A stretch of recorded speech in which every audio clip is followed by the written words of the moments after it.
Hi, it's Mar, and I'm glad you could join me here today for a few moments of reflection, insight, wisdom, and maybe a little clarity. So let's look at this idea of giving ourselves a hard time, and ideally moving beyond that whole giving ourselves a hard time thing, which so many of us are really good at.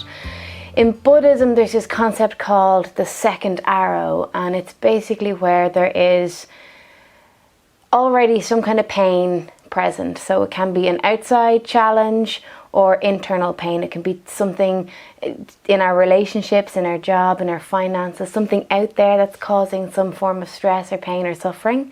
Or obviously it can be inside as well, which so many of us experience, internal memories, pain, past stuff that's still upsetting us, the mind attacking itself. So that's the first arrow, okay? That's the first instance of pain and suffering that's already present. And then what humans do is come along and say, well, do you know what that suffering really needs now is a bit more suffering. And then we whack this second arrow on top of the first arrow. And that is where we start to judge and criticize ourselves. If we are using a coping strategy to manage the first arrow, the first pain, maybe we're pouring a drink, maybe we lash out. Then the second arrow is where we come along and give ourselves a hard time. We beat ourselves up, or we judge the situation. Basically, we just compound the pain by whacking more on top. And obviously that's never going to lead to anything but more suffering and more pain.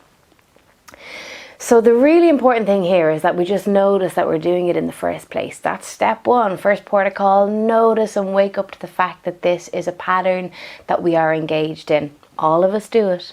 And then to choose our reaction. So instead of just habitually, reflexively banging out that second arrow, whacking on that second layer of pain, making ourselves feel even worse than we already do, just stopping, noticing that we are about to beat ourselves up or criticize ourselves or give ourselves a hard time over the situation or are coping with the situation, and instead choose compassion, just a little bit of kindness, a little bit of mindful, kindful attention. Like if you imagine a child has just fallen over and hurt themselves, none of us with half a heart would run over there and be like, what's wrong with you? Why are you hurt? And start giving them a hard time. We wouldn't. We would just naturally tend to them with kindness, with love, with presence, with healing. That's exactly what we need to do with ourselves. We are already in pain. There's already some situation that is creating suffering. That's enough, okay? That is enough pain. We don't need to just add more pain on top. So notice if you're caught in this habit of giving yourself a hard time, of firing that second or third or fourth or fifth arrow, and instead of just automatically firing it, just notice and then choose, instead of firing it, to tend to the first arrow, the first instance of pain, bringing that mindful, kindful, loving, present awareness to what's already here for us.